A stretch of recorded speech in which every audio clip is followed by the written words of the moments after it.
I got to be honest with you. When I read that this organization was tribally owned, I was expecting something a little different. Are you two a part of the Shinnecock Nation? Talk to us about some of the interplays that we have here and how you identify and how you connected with the Shinnecock Nation to be able to open up this dispensary. For sure. So yes, Sean and I both are Shinnecock. We are from this area. We've been living here for all our lives. We both grew up here. We're Afro Indigenous. This is what we look like. This is what Sean would Mm, always say. What resiliency looks like. wow. It. If you look at our tribes, if you look at our nation itself and all the people that's in it, we all look very different, but we all look the same. All those features are still the same. The way we love and the way we treat our nation is all still the same. And we all have the same love and utmost power towards it.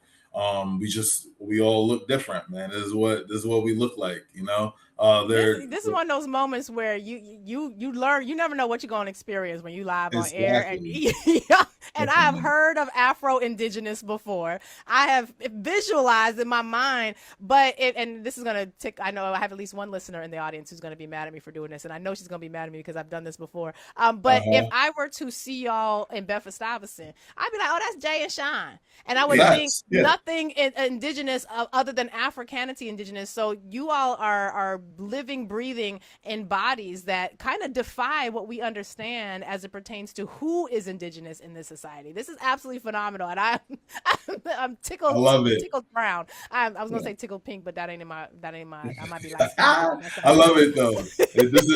It's facts though. It's really about opening people's eyes to what we actually what it is to be indigenous and that it looks different. It's not Mm. what's on television all the time. You know. Right. Right. So talk to us about the Shinnecock Nation and for because a lot of people are not they may be hearing the name for the first time. One, please correct me if I'm saying it wrong. That's another thing I want to No, No, avoid. you're saying it perfectly. correct. Perfect. Awesome. All right. So, talk to us about the history of this nation. Often, when we're talking about tribal communities, we have this vision that they've all been sort of eradicated as a result of European colonization. But you're both here Correct. living, breathing examples that is not the case. Give us just for those who are learning about the Shinnecock Nation for the first time, just give us a little bit of a history as to your people and how you came to be in this particular space. Well, the Shinnecock Nation has been here, located on Southampton, since the founding of basically when we've been here. When the Dutch settled this town, we were the people that greeted them at the shore. So we've always been Wow. here. And throughout the times, we've just kind of just, again, as Jay said, we are the face of resilience. We are the tribe that's here. We're located here out in Southampton. We are fortunate enough to be a nation who is still on our Aboriginal land. Our Mm. territory has been reduced in size. We were one of the 13 nations that were here on the Long Island. So there were 13 other nations here. We're Wow. fortunate enough to still be here. There are really around three more that are still here and prevalent, fighting for their resilience, fighting for their sovereignty. So we're proud to be kind of a face of that and to be here as one of our nations. So yeah, we've been here in Southampton since, like I said, our Aboriginal lands. We are located here in Southampton out on Long Island, and we're just fortunate enough to still be representing ourselves and to still be here as a nation. What I love is that you said we've been here since we were here.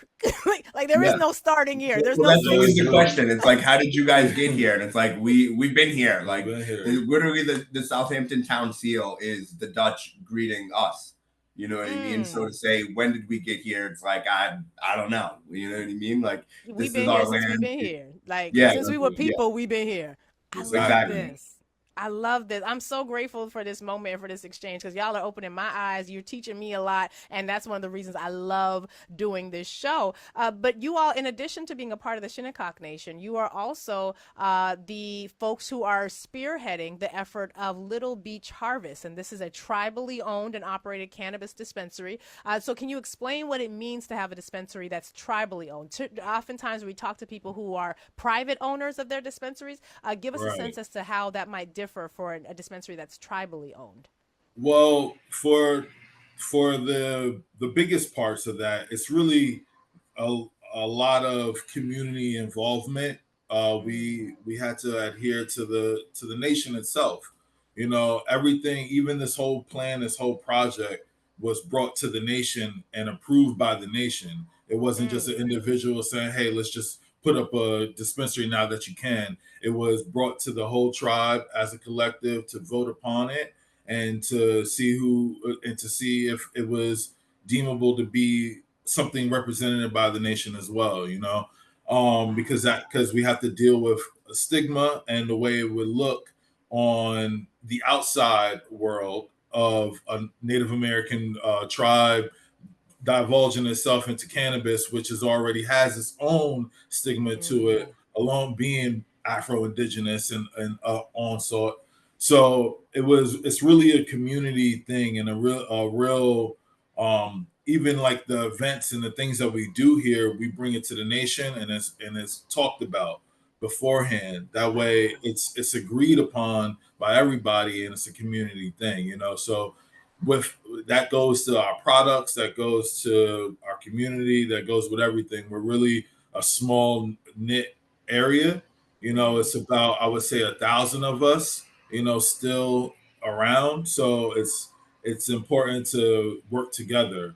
And if we don't do that, things tend to crumble. So we like to make sure that the nation knows at least what we're doing here as far as, what can transpire for the future.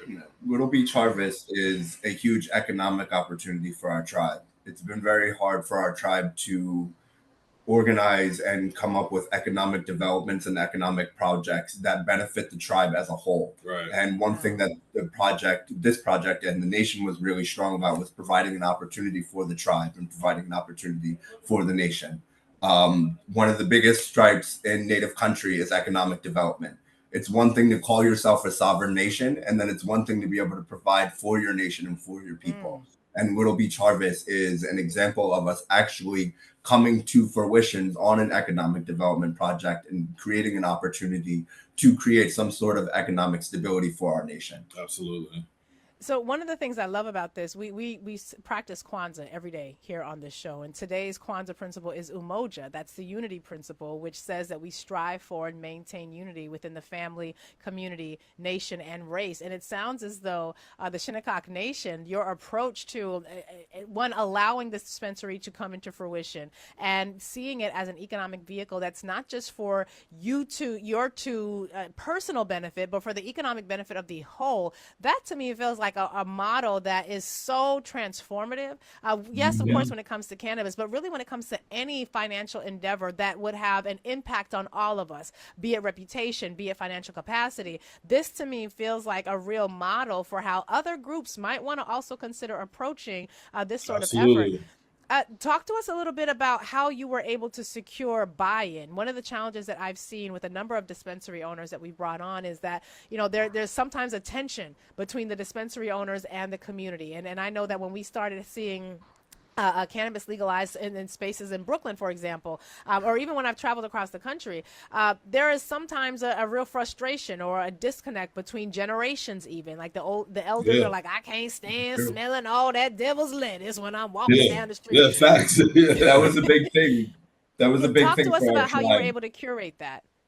Well, as Jay said, this was a big community thing for us to make Little Beach Harvest happen. It wasn't an overnight thing. This was over an 8-year, I would say, project, from voting on ordinances and deciding whether it was going to be just for medical at the time, because at the time we were starting this project, New York itself was just medical. Right. So then when it changed to recreationally, it was making that decision. Are we going to dive into it recreationally? Are we just going to stick at it medicinally?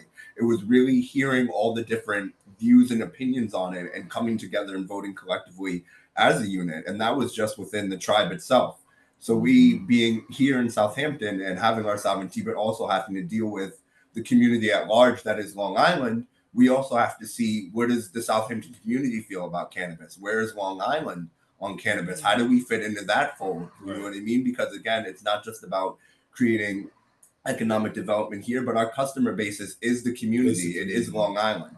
So we are fortunate enough that we've been able to partner with great people such as the Long Island Cannabis Coalition and other teams that are here on Long Island, trying to work with government, trying to work with town, trying to work with organizations and infrastructure to be a part of that mold. Because yes, we are sovereign, and our license is different from New York license, but we're on the same level.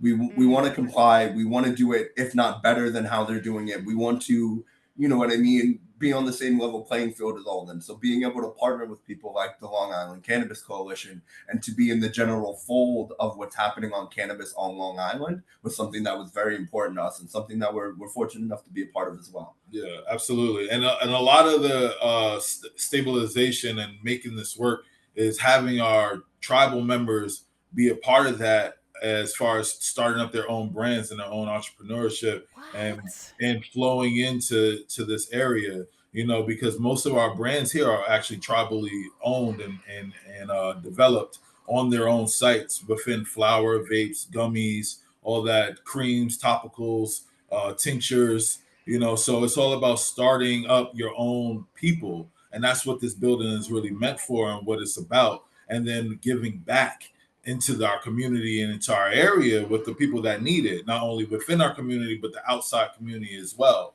you know, because technically when you step onto Shinnecock, you're actually out of New York. You're in your own, it's a sovereign land, so you're not even in that area at that point. So anything outside, you know, is your community, everything else around you. So making sure that you at least have things that benefit and help not only your inner but your outer community is important, and sustaining, you know, that and breaking that mold and that stigma of what it looks like to help one another and the people who are helping each other out, you know, breaking what that looks like as well, you know. And then a lot of the people here, because of us being the town itself, the island itself being so actually close and tight knit, like Sean said, working with LIC, it's about making sure that you incorporate everybody. And we have those people that are like Long Island growers, cultivators, and friends and family from around the area that will support those cultivators from here, you know, from on land, and they are all about that. So building that community and that rapport with each other is super important here, and the only way that this all works.